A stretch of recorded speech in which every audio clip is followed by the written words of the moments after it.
Vamos a pasar al siguiente tema. Buenas noticias para la Argentina de parte del Fondo Monetario Internacional, que estimó que nuestro país será el segundo con mayor crecimiento por el rebote de la economía después de sufrir la recesión más severa a nivel global el año pasado. La economía crecerá 5,5% este año. La inflación, estamos hablando de las proyecciones del Fondo Monetario Internacional, ¿verdad? Oscilará entre 18 y 23% este año, luego de una contracción del 1,3% y una suba en los precios de 117,8% el año pasado. Después de la India, Argentina se expandirá lo mismo que Filipinas y le seguirán en tercer lugar China e Indonesia. Más atrás se ubicarán Brasil y México. La diferencia es que todos esos países van a cumplir este año al menos 3 años consecutivos en ascenso, mientras que el repunte argentino llegará tras el desplome de los 2 años previos. Bueno, ¿qué podemos decir sobre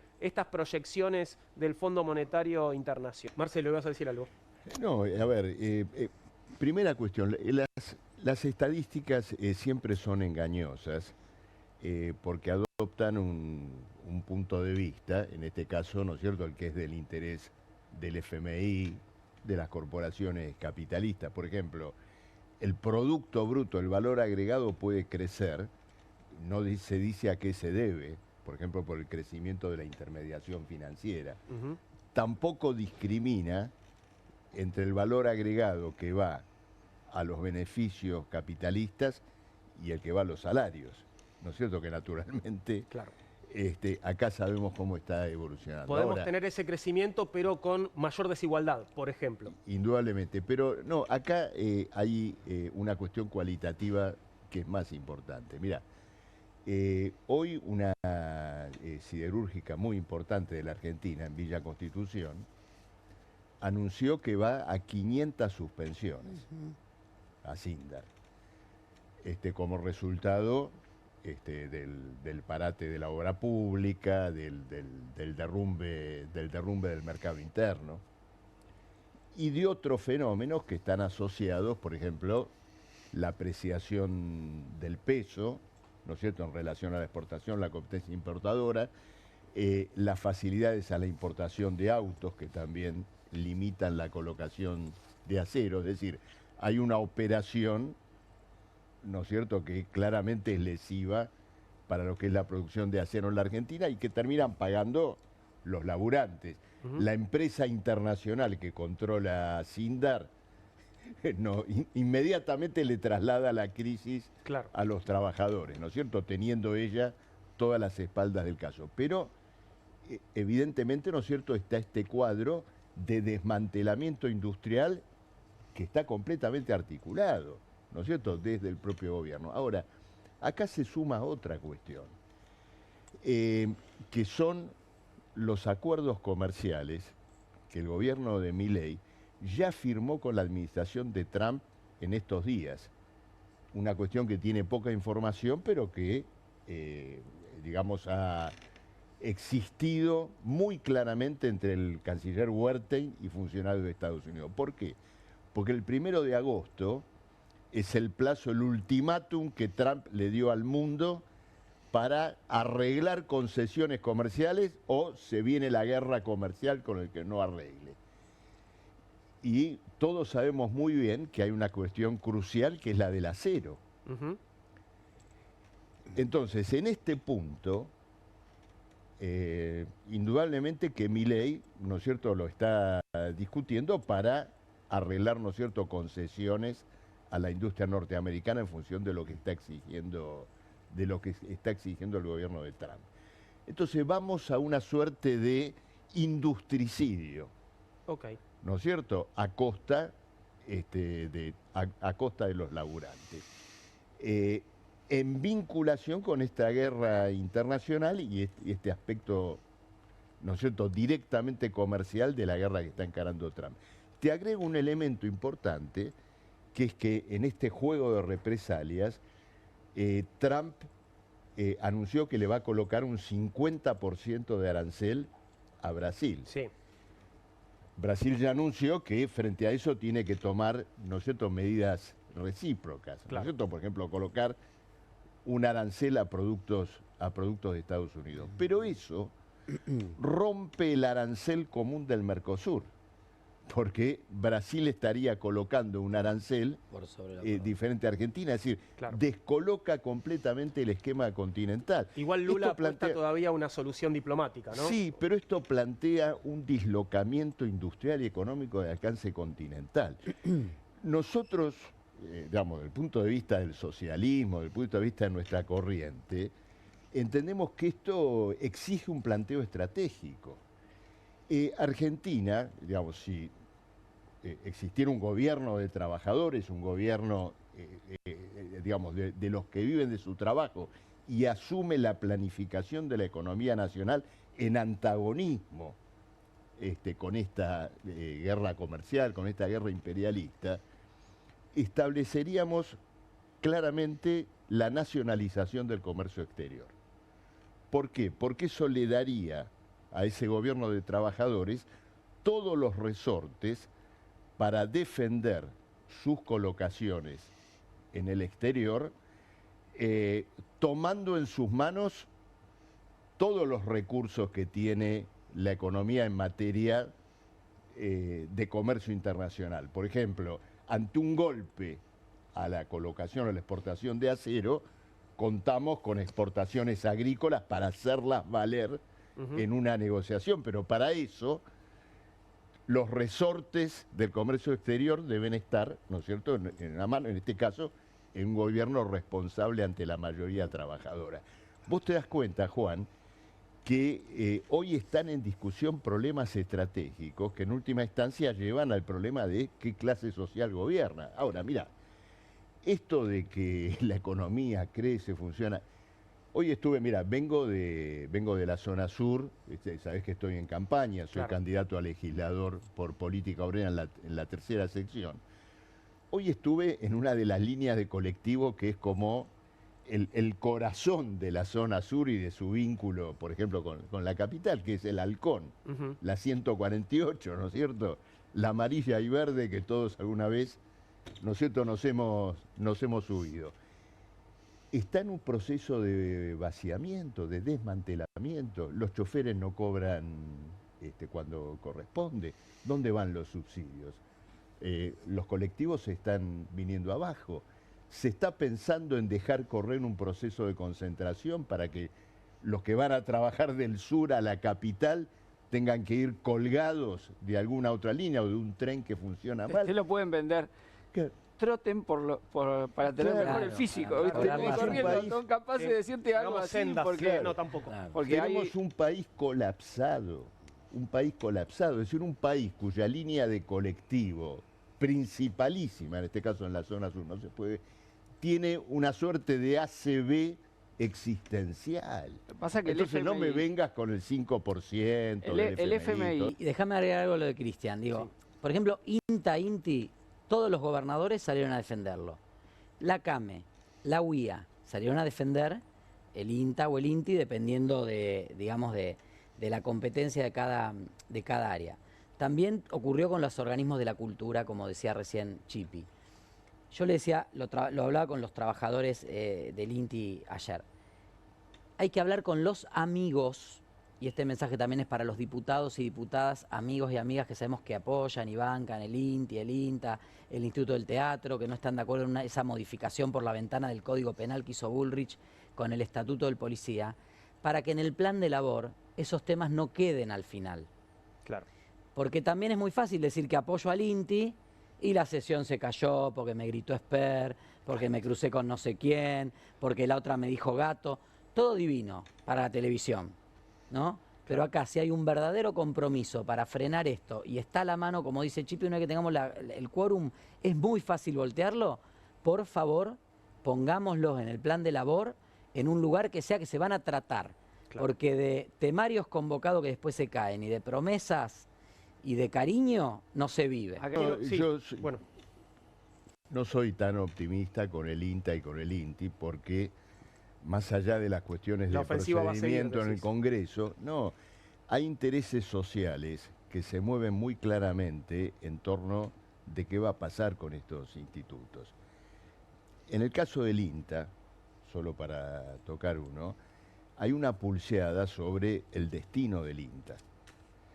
¿Por qué? Porque la actual economía agraria está dominada por los pools de siembra, que son organismos financieros, por las grandes empresas de agroquímicos que desarrollan sus propias usinas tecnológicas y por lo tanto quieren un INTA reducido a la mínima expresión, sobre todo que no trabaje en torno de lo que es los procesos de agricultura pequeña, familiar, etc. Entonces, cuando escuchamos algunos lobbies agrarios, incluso poderosos, hablando de que el INTA tiene que existir, hay que ver cuál es el INTA que quieren que exista. Un INTA reducido a la mínima expresión que actúe simplemente como vientre alquilado de los pools de siembra, digamos, y del interés agrario. Te agrego, ya y en esto están los diputados, y en esto, por supuesto que hay muchos diputados vinculados a las provincias agrarias que ya están atados a la reducción de las retenciones que se discutieron el sábado. Es decir, que para estos trabajadores que tienen que encarar una lucha ahora por la defensa de sus puestos de trabajo, el lugar donde están, es muy importante la noción de que tienen que confiar en su lucha y tener un ojo completamente cauteloso y desconfiado frente a los cantos de sirena de los que dicen no, el INTA tiene que existir, cuando a lo mejor lo que quieren es que quede reducida una pequeña oficina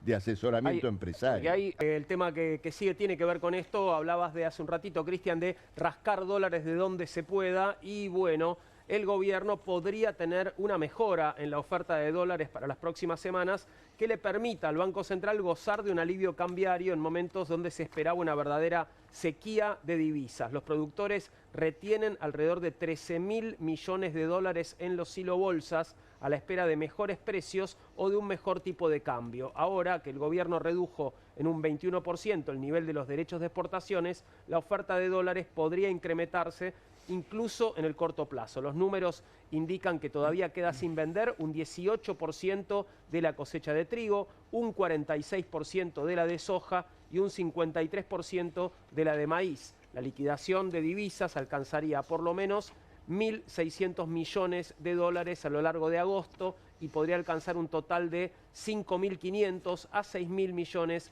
hasta las elecciones de octubre. Pregunto, ¿sucederá esto? ¿No sucederá? Ese fue el objetivo de la baja anuncios. de la retención. Dos o tres cuestiones. No, primero, en relación a este juego, el problema de baja de retenciones, jubilados, ¿no es cierto? Y toda esta cuestión. Cuando Milei dijo el otro día que bajaba las retenciones gracias al superávit fiscal, dejó en claro que él va a pagar la baja de las retenciones con el veto a los jubilados. Y con eso dejó una clara advertencia a los gobernadores y diputados de las provincias principalmente involucradas en esto. Es decir, buscó crear las condiciones para que el veto a los jubilados, al tema discapacidad y demás, quede firme. Claro. Ahora ya se está mencionando que efectivamente el famoso tercio, ¿no es cierto?, para rechazar el veto, el tercio para asegurar el veto, claro, ahora, digamos, va a existir. Van a estar los, ¿cuánto era? 87 héroes. Habría héroes de vuelta, habría asado otra vez. Va a haber héroes de vuelta, ¿no es cierto? Gracias a esto. Ahora, mirado de conjunto en el proceso económico, la medida del otro día, lo de la rural, es otro capítulo de una barranca abajo. Todos los comentaristas señalan que el gobierno improvisó esta medida. Fue algo, digamos, que fue resuelto en las últimas horas. De hecho, perdón, te interrumpo solo un segundo. Ayer veíamos el movimiento, ¿no?, de las decisiones sobre subo o bajo las retenciones. Un mes duró solamente, ¿no? Sí.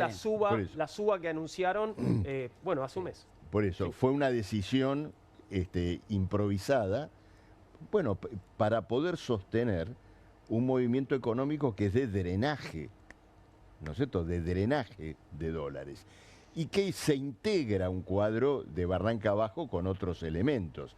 El hecho de que el gobierno tuvo que salir a ofrecer tasas de interés absolutamente exorbitantes para intentar frenar una nueva corrida cambiaria, que sin embargo se está insinuando de nuevo, porque hoy ya volvimos a tener, ¿no es cierto?, un movimiento de ese tipo. Entonces, ¿qué ocurre? Estamos en ese proceso. Las elecciones que vienen ahora, que supuestamente iban dirigidas a encaminar la agenda reaccionaria de Milei, con relativa independencia de su resultado, ya está condicionada por esta crisis económica, ¿no es cierto?, que se está tratando de contener con manotazos de ahogado. Ahora viene esta cuestión que planteaba Ricardo, que me parece digna de un debate, el problema de la deuda. ¿Por qué? Porque si esto va a una crisis y a un default, va a venir la reestructuración. Claro. Es decir, es lo que va a venir después, lo que ya muchas veces vino. Es decir, sí, ¿no es cierto?, volver a discutir. Que tampoco sirven, ¿no? Reestructuración que reconstruye una relación leonina. Entonces, el problema es el siguiente. El término, me detengo, ¿no es cierto?, en una expresión, honrar la deuda. Bueno, la idea de honrar la deuda en el lenguaje mercantil es que, bueno, si me quedé con algo, una heladera, un televisor, lo pago, claro, ¿no es cierto? Pero acá estamos ante una deuda usuraria, es el mecanismo de la deuda pública. La deuda pública no tiene como contrapartida una inversión o cuestiones productivas. El sistema internacional de la deuda se ha constituido como una suerte de derecho vitalicio. ¿Sobre qué?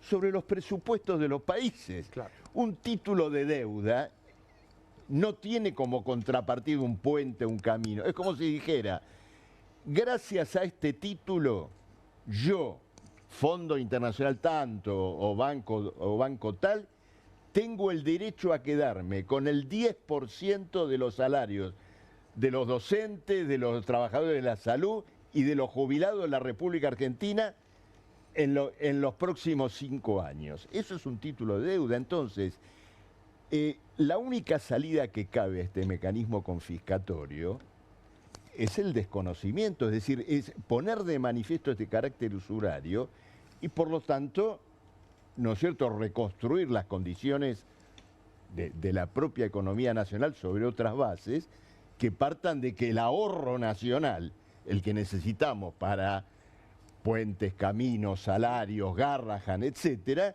deje de ser dilapidado en esta operación completamente parasitaria y usuraria. Y no vengamos con el tema de que no, que nunca una deuda, no podemos hacer esto. A ver, Trump, hace poco, refiriéndose a la deuda pública norteamericana, que está en una situación insostenible, tan insostenible como la que decía Ricardo acá en la Argentina, peor incluso, ya dijo que quiere armar con la deuda pública norteamericana una suerte de pago de intereses a perpetuidad, con la idea de decir, ni sueñen que alguna vez se van a hacer del capital de esto porque no lo vamos a poder pagar. Es decir, que el problema del endeudamiento abarca a la economía capitalista en su conjunto, forma parte de esta crisis mundial y por lo tanto más de un país capitalista, ¿no es cierto?, está en este planteo del defaulteo. Pero acá está planteado, ¿no es cierto?, este problema de que el reconocimiento bajo cualquier variante de esta hipoteca de naturaleza usuraria, bueno, condena a la Argentina a una miseria social a perpetuidad. Tengo que hacer una pausa, así que aquí estamos de vuelta, son las 21:33 y en el comienzo de Comunistas de hoy te contaba que hoy se cumplen 25 años del suicidio de René Favaloro, referente internacional en cirugía cardiovascular e impulsor de una medicina humanista y comprometida con lo social. Su trayectoria médica, su legado educativo y el contexto que rodeó su muerte siguen siendo recordados a un cuarto de siglo de su partida. Quiero hacer una reflexión. Acá se habla de quiebra, ¿no es cierto? Es decir, un término que hace, ¿no es cierto?, al giro económico mercantil, la ruptura de la cadena de pagos y el contexto de esta crisis y de este suicidio dramático como marco es la privatización de la salud. Tenemos que recordar que muy pocos años antes se produce la desregulación de las obras sociales y el inicio de un proceso de tercerización, movimiento de contratos entre entes privados, obras sociales y en algunos casos el propio Estado como el PAMI, que fue dando lugar a una progresiva desintegración del sistema de salud y a una operación, digamos, de terciarización creciente de los servicios de salud en grupos privados. Como todo negocio privado, como todo proceso privado, cuando por distintas circunstancias se produce una ruptura en la cadena de pagos, bueno, suceden episodios, ¿no es cierto?, como la quiebra. Y es importante tenerlo en cuenta porque hoy estamos asistiendo a una quiebra del sistema de salud y a una profunda crisis de este mismo mecanismo de tercerización y privatización de las prestaciones. ¿Y con qué tiene que ver esta quiebra? Bueno, tiene que ver con que, digamos, por un lado, todo el sistema de obras sociales y demás se fue desintegrando y reposando crecientemente en la gran industria de la salud. ¿Cuántas obras sociales hoy son clientas y rehenes de grandes grupos de medicina privada que hacen las prestaciones? Entonces, a la par de esto, hay obras sociales exhaustas que ya carecen de recursos, cápitas de trabajadores que tienen que sostener ese sistema, pero que por los bajos salarios proporcionalmente cada vez son menores, y por lo tanto hemos ingresado, ¿no es cierto?, en una gran crisis capitalista de un sistema de salud capitalista, privatizado. La salida a esto, indudablemente, es la nacionalización del sistema de salud y una reintegración que no se puede hacer sobre bases capitalistas. Sobre bases capitalistas vamos a asistir a estas quiebras y en el caso de la situación que tenemos hoy, ¿cuál es la salida que están buscando los que se encuentran involucrados en esta crisis, donde está la burocracia de los sindicatos también, ¿no es cierto?, que monitorea las obras sociales?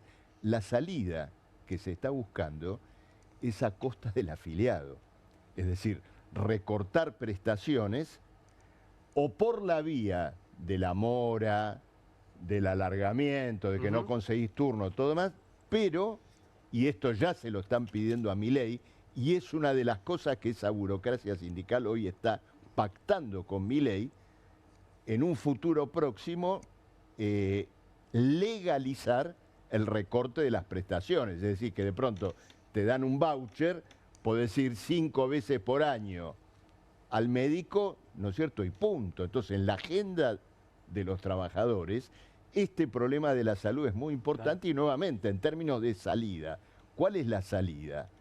La integración del sistema de salud sobre una base pública, sobre una base de dirección de los propios trabajadores de la salud en el conjunto del proceso, y que tenga como principio la atención incondicional, ¿no es cierto?, del conjunto de los trabajadores. Fíjate lo que decía Guillermo Francos, el jefe de gabinete, sobre los residentes y el barniz para su currículum. Se planteó una discusión por las retribuciones, digamos, entre comillas, que cobraban los residentes. Tradicionalmente, me lo decía un viejo médico de muchos años de ejercicio, no de edad, sino muchos años de ejercicio, porque si no se va a enojar, no lo voy a nombrar igual, me decía que tradicionalmente esto eran becas las que se daban a los residentes. Y además, ser residente del Garrahan es casi un premio, porque el Garrahan le da a quien hace su residencia ahí una especie de barniz de prestigio para poner en su currículum. Claro. Entonces yo digo, yo entiendo que esas retribuciones son bajas y el gobierno de hecho las ha subido lo que puede dentro de la... Me pregunto qué dirías no valoro. Barniz en la cara de madera. No, yo diría lo siguiente, una propuesta, que le bajemos el sueldo a Guillermo Franco a 300.000 pesos por mes, porque finalmente ser ministro, es un barniz. ser jefe de gabinete de un gobierno... Igual está militando la candidatura. Guillermo quiere ir de segundo de Patricia Bullrich. Lo de Francos es escandaloso, porque en realidad, ¿qué quiere? Que el hospital se mantenga sobre trabajo esclavo.